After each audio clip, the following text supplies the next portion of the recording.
প্রথমে আফরান নিশো, এরপরে পূজা চেরি, দুই চিত্রনায়ক এবং নায়িকা। তারা কিন্তু মিরপুর শেরেবাংলা জাতীয় ক্রিকেট স্টেডিয়ামে এসেছেন বাংলাদেশের খেলা দেখতে। বাংলাদেশ বনাম পাকিস্তানের মধ্যকার তৃতীয় ওয়ানডে ম্যাচ অনুষ্ঠিত হচ্ছে এবং সেই ম্যাচ দেখতে তারা এসেছেন। মূলত এর পেছনে একটা বড় উদ্দেশ্য রয়েছে। সেই উদ্দেশ্যটা হচ্ছে ঈদুল ফিতর। সেই ঈদে তাদের একটা সিনেমা রিলিজ হতে যাচ্ছে, যে সিনেমার নাম দম। সেই সিনেমার প্রচারণার জন্যই তারা আসলে মিরপুর শেরেবাংলা জাতীয় ক্রিকেট স্টেডিয়ামে এসেছেন।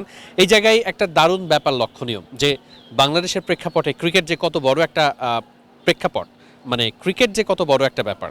এখানে এত মানুষের সমাগম থাকে, এত মানুষের আকর্ষণ থাকে ক্রিকেটের প্রতি, যে সেখানে আসলে যত বড় বড় স্টারই হোক না কেন, তারা কিন্তু সেখানে আসতে বাধ্য হন। এবং এটার এই যে ব্যাপারটা, এই প্রচারণার যে মাধ্যমটা, ক্রিকেটের মাধ্যমে সিনেমার বা চলচ্চিত্রের যে প্রচারণা বা প্রসারণ, সেটা কিন্তু আসলে শুধুমাত্র এই বাংলাদেশেই সীমাবদ্ধ না। আমরা যদি আইপিএলে তাকাই, সেখানেও আমরা দেখব যে বিভিন্ন সিনেমার যখন প্রচারণা হয়, তখন সেই রণবীর কাপুর থেকে শুরু করে ইভেন শাহরুখ খান, সালমান খান, তারাও কিন্তু আসলে সিনেমার প্রচারণার জন্য ওই আইপিএলের গ্যালারিতে বা জাতীয় দলের যে ইন্ডিয়ার খেলা হয়, টিম ইন্ডিয়া, সেখানকার গ্যালারিতেও তাদেরকে দেখা যায়। এবং এই যে ব্যাপারটা, সেটি কিন্তু আসলে লক্ষ্য করা গেছে বাংলাদেশের সিনেমা ইন্ডাস্ট্রিতেও। এবং আমরা দেখেছি যে ঈদে বেশ কিছু বাংলা সিনেমা রিলিজ হবে। যারা আসলেই বিনোদন জগৎ নিয়ে ভালো খোঁজখবর রাখেন, তারা আরও ভালো বলতে পারবেন। তাই ওই সিনেমার যাতে প্রচারণাটা খুব ভালো মতো হয়, সেই প্রচারণাটা ঠিকঠাক মতো করার জন্যই কিন্তু আফরান নিশো, পূজা চেরি, তারা কিন্তু ইতিমধ্যেই তাদের সিনেমার প্রচারণা করতে সেই ব্যানার ফেস্টুন নিয়ে তারা ইতিমধ্যেই চলে এসেছেন মিরপুর শেরেবাংলা জাতীয় ক্রিকেট স্টেডিয়ামে। সেখানে বাংলাদেশ দুর্দান্তভাবে ব্যাটিংটা করছে এবং আজকের ম্যাচে জিততে হলে অবশ্যই ভালো করতেই হতো। এবং আজকে বাংলাদেশ যদি শেষ পর্যন্ত ম্যাচটা জিততে পারে, তাহলে এই সিরিজটাও বাংলাদেশ জিতবে, ট্রফিটাও বাংলাদেশের ঘরে যাবে। মূলত আসলে এই আলোচনার প্রেক্ষাপটটা ছিল একটু ভিন্ন কারণে, যে বাংলাদেশের ক্রিকেটের মার্কেটটা আসলে যে কত বড়, সেটা নিশ্চয়ই বোঝা যায়।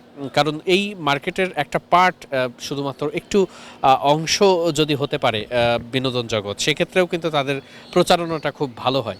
সেই কারণে তো তারা এসেছেন। কারণ ক্রিকেট হচ্ছে বাংলাদেশের সবথেকে বড় একটা ফ্যাসিনেশনের জায়গা বা বড় প্যাশনের জায়গা, যেখানে সবাই এই ক্রিকেটটাকে ভালোবাসেন, ক্রিকেটের জন্য সবাই টিভির পর্দায় চোখ রাখছেন।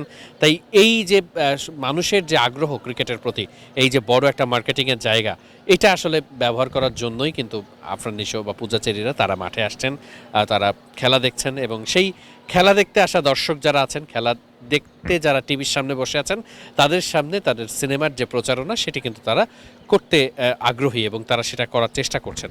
খুব স্বাভাবিকভাবেই এটা খুব কমন একটা প্র্যাকটিস, সারা বিশ্বেই সব ক্ষেত্রে এটা হয়ে থাকে, বাংলাদেশেও তার ব্যতিক্রম না।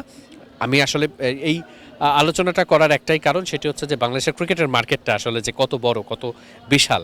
এবং সেটাকে আসলে আমরা যদি বাংলাদেশ ক্রিকেট বোর্ড ঠিকঠাক মতো কাজে লাগাতে পারে, তাহলে কিন্তু বাংলাদেশ ক্রিকেট এখন যেখানে আছে সেখান থেকে আসলে যোজন যোজন দূর তারা এগিয়ে যেতে পারবে বা আরও ভালো করতে পারবে। মিরপুর শেরেবাংলা জাতীয় ক্রিকেট স্টেডিয়াম থেকে ওয়াহিদ মুরাদ, মিডফিল্ড।